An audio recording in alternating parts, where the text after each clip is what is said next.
ওখান আমি আবার আইলাম হ্যাপি নিউ ইয়ার লইয়া।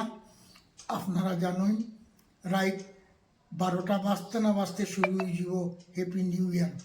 আজকে হইল 2024 ইংরেজির শেষ তারিখ, মানে 31 ডিসেম্বর।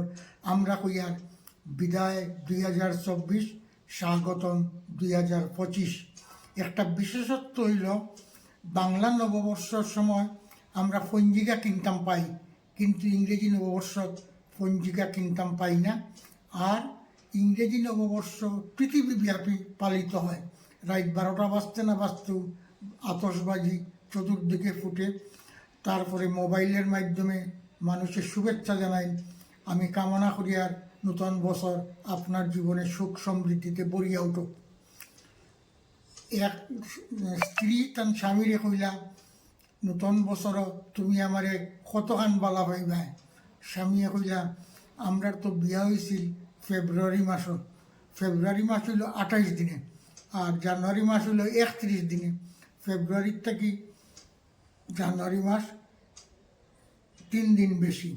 কাজেও এই জানুয়ারি মাসও তোমারে আমি ফেব্রুয়ারি মাস থেকে বেশি বালা পাইমু, এখানে আমি গ্যারেন্টি দিয়া কইতাম পারি। আর ই গপ ওখানেও শেষ।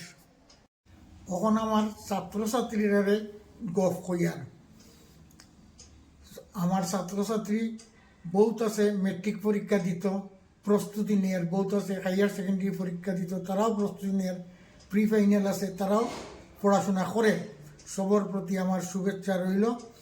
আর এখন গপটা হইল, এক ছাত্ররে মাস্টারে কইলা 2024 তো গেল কি বেটা, এক লাইনত তো পড়াশোনা করছস না, 2025 আইয়ার যুগের পড়াশোনা করবি নি?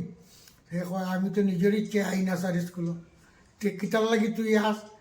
ছেলেটাই কইল, আমার যন্ত্রণায় অতিষ্ঠ হইয়া মায়ে যখন কইন দূর হয়ে যায় আমার চৌকোর সামনে থাকি, তখন আমি এই স্কুলে ঢুকি। আরেকটা ছাত্ররে মাস্টারে জিগাইলা যে রামায়ণের গপ তো তোমরা পড়ছো রে, রাম আর সীতা। রামচন্দ্র একদিন কইলা সীতারে, আমার বাবা দশরথর প্রতিজ্ঞা করছিলা 14 বছর লাগি আমি জঙ্গল জঙ্গল ঘুরিয়া বেড়াইতাম, তে আমি তোমারে লইয়া জঙ্গল যাই মুখে 14 বছর লাগি। কখনপুর সীতায় কয়, তুমি 14 বছর না 140 বছর জঙ্গল জঙ্গল ঘুরো, আমার কোনো আপত্তি নাই। তুমি আমার ব্যাংক অ্যাকাউন্টে 1 কোটি টাকা জমা রাখো, আমি 14 বছর ফাওর উপরে ফাও তুলিয়া খাইতাম পারি। আমি তোমার লগে একদিনও জঙ্গল যাইতাম না।